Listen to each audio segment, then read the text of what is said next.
Does it feel good? You've been in a lot of main events for big pay-per-view cards. Does it feel good to be the co-main event, let Khabib and Conor do all of the heavy lifting as far as promotion go, and you just kind of go into the fight with Tony? Bro, I'm such a big underdog in this. I have no pressure at all. That's why I'm coming in here pressure-free. Like, everybody's counting me out. Everybody's like, oh, Pettis is done.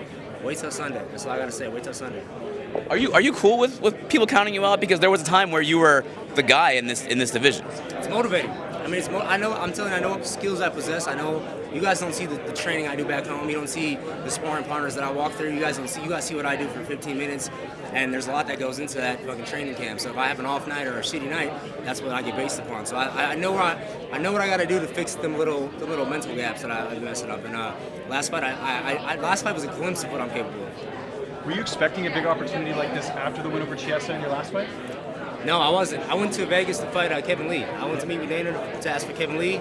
They said Kevin wasn't available, and then they called me about Tony, and hell yeah, even better. How do you prepare for a Tony Ferguson, just with the way that he has sort of an unorthodox style for the lightweight division? Man, I got some great training partners, and I have guys that have better striking, better jiu-jitsu, and are just as tough. So I feel like it's all there in my gym. I didn't really change anything. I just went in there, I busted my ass, I woke up every day with a smile on my face and ready to work. That was it. Izzy's back with you as well, aren't you? What was that? Izzy Martinez is back with you ahead of this fight. Izzy's always been with me. Yeah, I've never left Izzy. I just didn't drive up there 3 times a week. I was doing 3 days a week wrestling, and then 2 days a week striking and jiu-jitsu. And I went back to doing all striking and jiu-jitsu, 1 day wrestling. He'll come up and we'll drill, but it's not like I was forcing it down my throat so much I didn't like it. I was driving there, I hated it. I didn't like training wrestling. It was fucking boring. And now, I'm back having fun. You mentioned on Tuesday when you spoke to the media about some of the social media stuff that fighters get, and when you were the champion, you maybe kind of bought into some of the negativity that was being said. What is the process for fighters to look at that stuff, and how do you block it out? Or I think you said the word you used was filter it. How do you filter it? It's hard. You have to. I think you have to like grow to be able to filter it. Because I mean, you want it as an athlete or as a performer. You want everybody to like you. You know, obviously, you want them to like you or be able to watch you. Obviously, when you get these comments, like the way people comment, like these guys are heartless. You know, and if you take that to heart at all, you could say you won't, but it cuts deep, man. Like someone talking about your family, your kids, like your skill, like your livelihood. I've been doing this my whole life. It has to cut deep. If it doesn't cut deep, then obviously you don't care about your career. But then think about it: who are these people talking? Like, what are they doing in their lives? Like, why am I letting them affect my life so much? So I think mental health is a huge thing. If you let any kind of negative in-source, even your coach, I mean, even your own family, your family tells you some negative stuff, eliminate it. Anything that's negative going into these fights will hinder your performance. Do you look at the Kevin Lee fight against Tony Ferguson as sort of a catalyst to potentially beat him? Because Kevin arguably won that first round against him. Nah, me and Kevin have no similar styles at all. I think the Lando Venado fight's more of a similar style matchup against Tony, but I have better defense, I think, and I have more tools in my toolbox. So I'm not afraid to go around with the guy.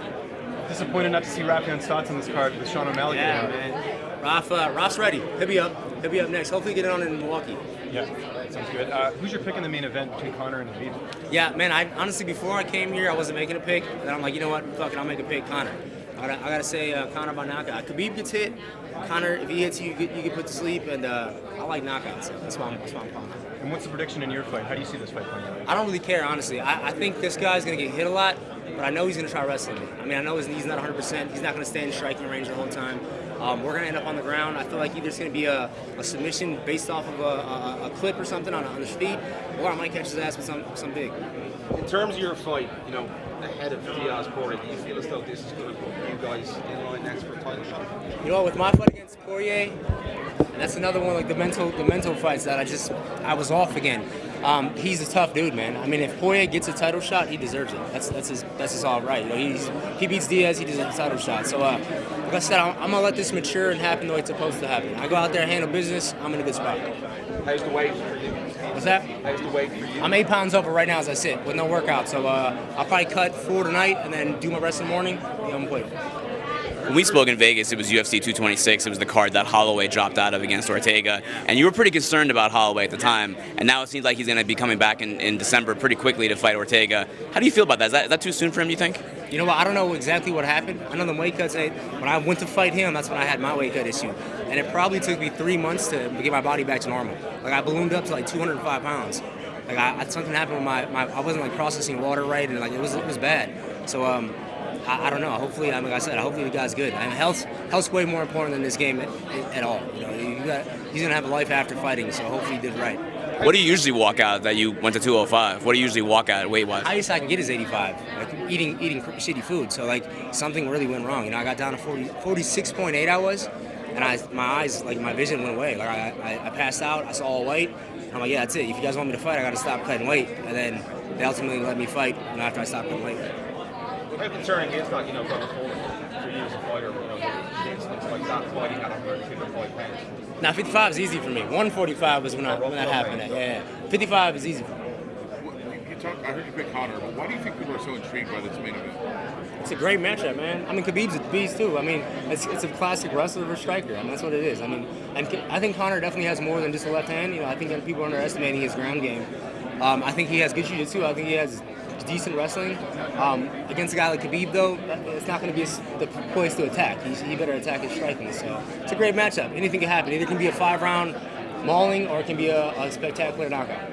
Jose Aldo was a guy that you had targeted a long time ago when you were both champions. He announced recently that he's going to be moving to 155. Is this a fight that the fans will finally possibly see at some point, you against Aldo? I hope so. I mean, for me, it was I never had no beef against Aldo. I just thought he was a great fighter, and I wanted to fight a guy that was where he was at. So, yeah, I mean, he moves up to 55. He's a very intriguing matchup. And it's another kind of interesting cog in that lightweight wheel. This is the best division in the UFC, is it not? I mean, I think so. I've been in this division. I've been watching. I mean, from the WEC to the UFC to all the other organizations. That 155 division is stacked across the board. Do you allow yourself to think of this fight, Diaz-Poirier, and how it will kind of affect the future of the division and who may get the next shot, how it's going to kind of shake out? Stop doing that. You know, I was chasing that belt so much, I forgot to live in these moments of enjoying this process right here. I'm gonna let it happen when it happens. I'm gonna go out there and handle business, and as long as I do my job, everything else will come my way. I don't have to go search for it. I don't have to go lobby for it. I don't have to talk shit about people. I mean, I gotta handle business Saturday night. Title shot kind of me.